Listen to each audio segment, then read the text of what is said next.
The question hangs in the air. It has for decades. Could the Black Dahlia case ever be solved? The trail is not just cold, it's frozen solid, buried under more than 70 years of snow. The witnesses are dead. The cops are dead. The evidence, what little there was, is gone or degraded. The files are yellowed, filled with dead ends and crackpot theories. So what's left? One thing. A ghost of a chance. The last hope. A deathbed confession. Imagine it. An old man, maybe in a hospital bed, maybe in a quiet nursing home. He's fading. The clock is ticking its last few seconds. He has nothing left to lose. No court can touch him. No prison can hold him. But something inside him needs to get out. A secret he's carried his whole life. A weight that's crushed his soul. He calls for a nurse, a priest, a grandchild. He whispers. And the words he says finally put a name to the monster who killed Elizabeth Short in 1947. It's a powerful idea. It feels like something from a movie. The final scene, where the truth is revealed and the credits roll. But could it actually happen? And if it did, would anyone even believe it? Would it be enough? To understand the hope, you have to understand the void. You have to go back to Los Angeles in the winter of 1947. Elizabeth Short was 22 years old. She was a young woman trying to make it like thousands of others who flocked to California after the war. She had dark hair, pale skin, and a smile that seemed both hopeful and a little sad. The papers would later paint her as a promiscuous, flighty girl, a would-be actress who drifted from man to man. The truth was more complicated. She was a person, she had dreams, she was trying to figure out her life. She was broke. She was lonely. On January 15th, 1947, a woman walking with her child saw something in a vacant lot on Norton Avenue.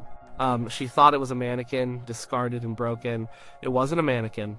It was Elizabeth Short. What was done to her body was beyond horrific. It was methodical. She had been cut in half at the waist.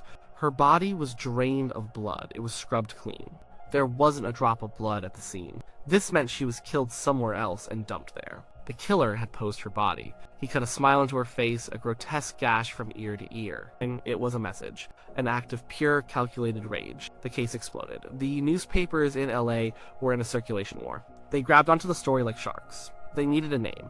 They found one, the Black Dahlia. It was a nickname she supposedly got from a drugstore owner, a reference to a movie that was out at the time, The Blue Dahlia. It was dark, it was mysterious, it stuck.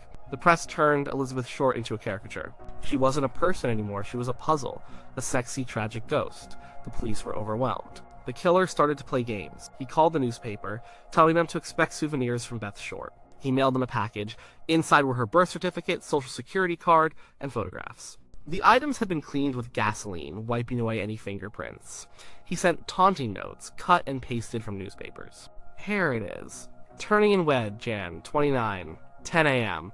Had my fun at police. Black Dahlia Avenger. He never showed up. The investigation was massive. Hundreds of lab officers worked the case. They interviewed thousands of people.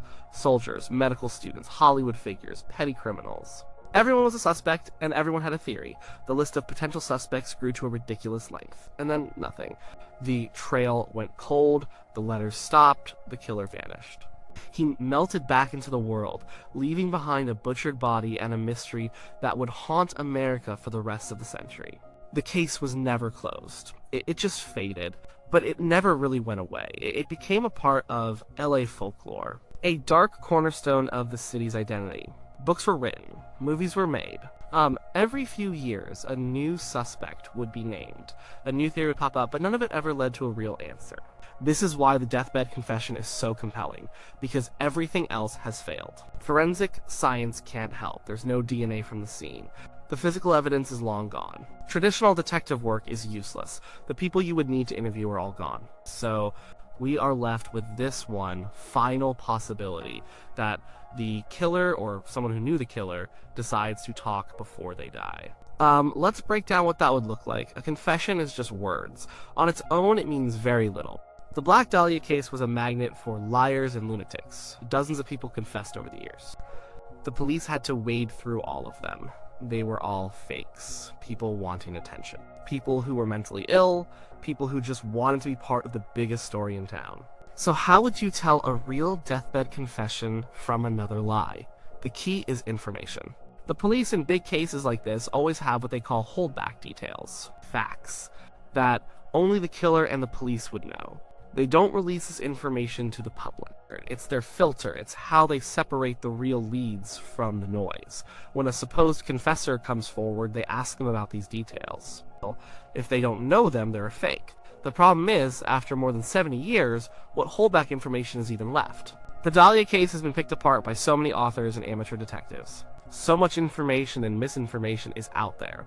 It's hard to know what's real and what's speculation. A true confession would need to have details that are not in any book, not on any website. Details that shock the investigators who have spent their lives on the case. What kind of details?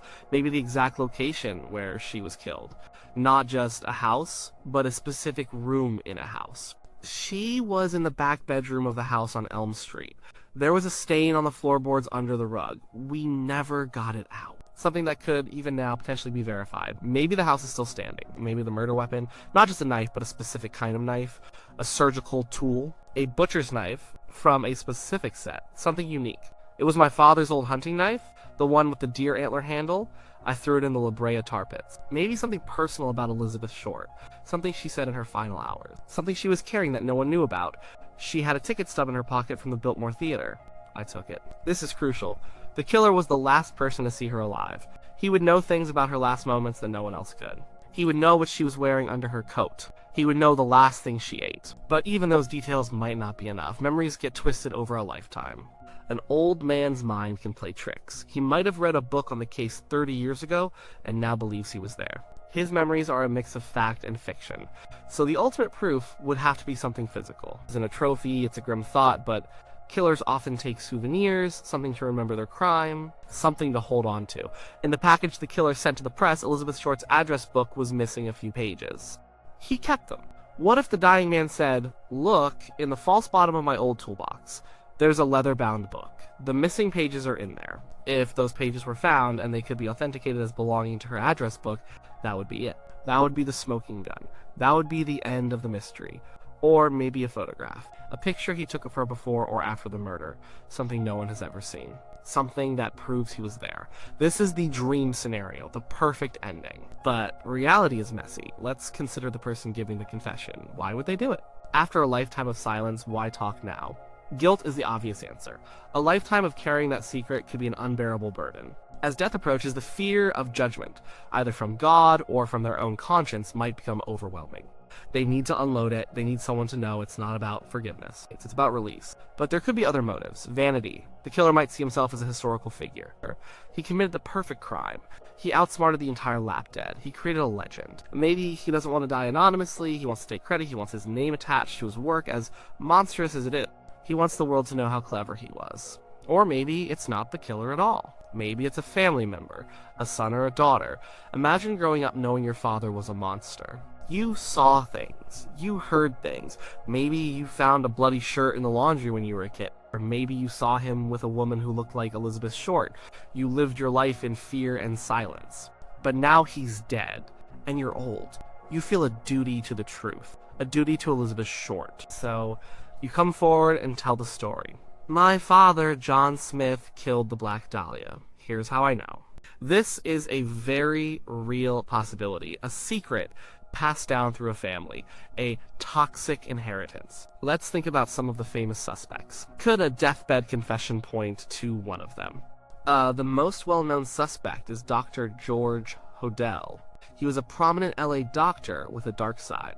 He was brilliant, he was connected, and he was into some very strange stuff. His own son, Steve Hodel, a former lap-dead homicide detective, became convinced his father was the killer. He wrote books laying out a compelling case. He found photos of a woman who looked like Elizabeth Short among his father's things. He found evidence that his father had surgical training. He even brought a cadaver dog to his father's old house, and the dog alerted to the scent of human remains in the basement. George Hodel is long dead. He died in 1999, he never confessed. But what if someone who knew him did? What if one of his old friends, or one of the strange characters from his circle, decided to talk on their deathbed? George did it! He told me all about it one night. He was proud of it. He said he left his mark on the world. That would be explosive. It would validate everything Steve Hodel has worked for. Or what about Leslie Dillon? He was an early suspect who knew a lot of details about the case. He wrote to a police psychiatrist hinting that he knew the killer. He was a bellhop, an aspiring writer. He seemed to fit the profile. The police investigated him hard, but could never pin it on him. What if Dylan, before he died, left a written confession? A manuscript for a novel that was actually a true account of the murder. I need to tell the story of what my friend did. It's possible, but the most likely scenario, and in some ways the most chilling, is that the killer was none of the famous suspects. He wasn't a doctor or a Hollywood mogul, he was just a guy. A random person who crossed paths with Elizabeth Short at the wrong time. A man who lived a normal life afterwards. He went to work, he raised a family. He grew old, and no one ever knew what he did on that winter night in 1947. This is the man whose deathbed confession would be the most profound, because it would prove that monsters don't always look like monsters. They can look like anyone, your neighbor, your grandfather, so let's imagine it happens. A credible confession comes out, backed up with a piece of physical evidence. A missing page from the address book. A photo. What then? Legally, not much. You can't prosecute a dead man. The case would be closed, but not in a court of law. It would be an historical closure. The Lapde would likely hold a press conference. They would announce that, based on new information, they have officially closed the Black Dahlia case. They would name the killer. For the public, it would be a sensation. The end of America's most famous unsolved mystery. It would be front-page news around the world. For a few weeks, everyone would be talking about it, and new documentaries would be made. The old books would be updated with a final chapter. But then what? The myth of the Black Dahlia is, in some ways, more powerful than the reality. The mystery is what keeps us hooked, the not knowing. It allows us to project our own fears and theories onto the blank space where the killer's face should be. If we have a name, the case changes. It becomes smaller. It becomes a sad, sordid story about a man named Frank, or Walter, or James, who did a terrible thing to a young woman named Elizabeth. It becomes less of a myth and more of a common, brutal crime. And maybe that's a good thing. Because at the center of all this is a real person, Elizabeth Short. Her life was stolen from her. And then her memory was stolen too. She became public property, a symbol, a ghost story. A solution to the case, a real name and a real story of what happened, might finally give her back some of her humanity. It would mean her story doesn't end with a question mark, it ends with the truth. But there is a dark side to this last hope. What if the confession is a lie? A final, cruel joke from a manipulative old man. What if he provides details that seem plausible, but there's no physical evidence to back it up? The world would be left to argue. Some would believe him, some wouldn't.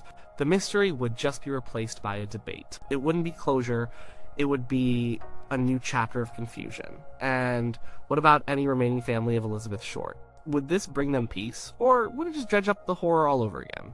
To finally learn the details of your loved one's last moments might be more than you can bear. Closure is a nice idea, but sometimes the truth is just more pain. So we are left waiting. The chances grow smaller every day. The generation that holds the secret is almost gone. Anyone who was an adult in 1947 is now a centenarian, or close to it. The window is closing. A deathbed confession is not just the last hope, it's a fragile one. It depends on the conscience of a killer, or the courage of a witness.